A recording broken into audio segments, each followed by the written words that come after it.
Welcome to Barbells with Brazy.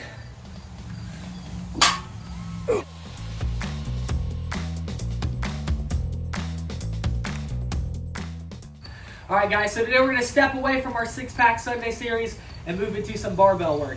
Today we're going to cover the deadlift, one of the best compound lifts, but one of the main limitations with the deadlift isn't actually with the lift itself, but rather the risk it imposes when done incorrectly. So today I want to show you some pointers, some technique that you can use to make your deadlift more beneficial, less risk of injury, and overall improve your strength gains.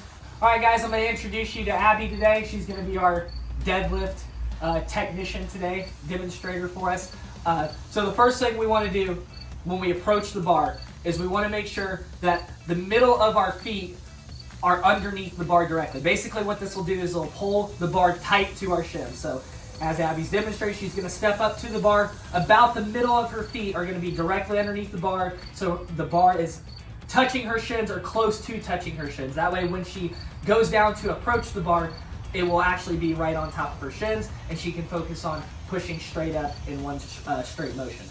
Next thing she's going to do is go down to the bar and get her grip. So generally when you do a deadlift, unless you're doing a sumo style or some other kind of variation of the deadlift, you're going to want your grip to be just outside the shoulders as she's doing, or just outside the knees.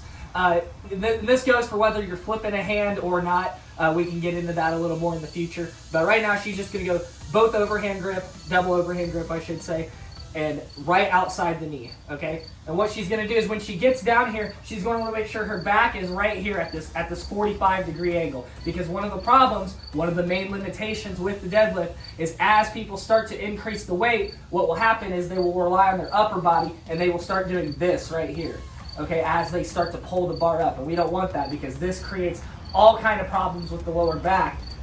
So what we're going to want to do is stay right here at this 45-degree angle pretty much throughout the duration of the lift until we get to the actual top of the movement. The next point of emphasis that we're going to want to focus on is not bending the arms, okay, because this is a whole body movement. We need the arms to be locked out pretty much for the whole duration of the lift. So as we start to rise up, we don't want to rely on the rowing, basically like a row motion of the arms as we get to the top. We want to focus on pushing straight through our legs. We want to focus on pushing through the ground and standing all the way up. So we're not going to want to bend the arms here. This can lead to a lot of problems, especially if you have a flip grip. You could potentially tear your bicep. So we want to focus on pushing all of the lift through our legs, okay? And that's what we're going to do right now. So Abby's in a good position right now. She's got her hands just outside her knees. She's got the bar pulled straight to her shins. Her back is at a good angle. You don't need to focus on looking up, but you do want to focus on something straight in front of you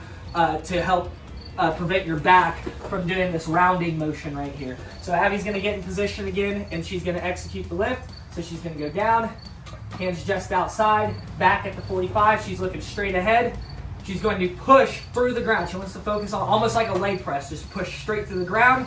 She stands all the way up, locks it out, and as she returns, she's going to start the hip hinge movement. So she's going to go down, pushing her butt back towards the wall, and then eventually, once she can no longer hinge safely to where her back is at risk, that is when she will lower down with her knees. So there is a little bit of a squat coming in here, but we want to focus on this hinge movement as we start to go down here. And then once we can no longer safely hinge, that is when we return it to the floor with bending at the knee. So if Abby were to crank out multiple reps here, this is what it would look like. So she's going to go down, just like we talked about, 45-degree in the back, looking straight ahead.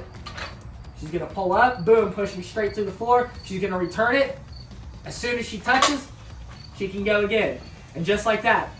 That's exactly how we want a deadlift to be done, because what will happen is especially as we start to increase the weight, sometimes we lose sight of our technique. We focus on the weight on the bar and we start to rush trying to hit milestones or personal records for us. And this is not an exercise where you want to do that, guys. This is an exercise that needs to be treated very seriously because of the risk imposed with doing this lift.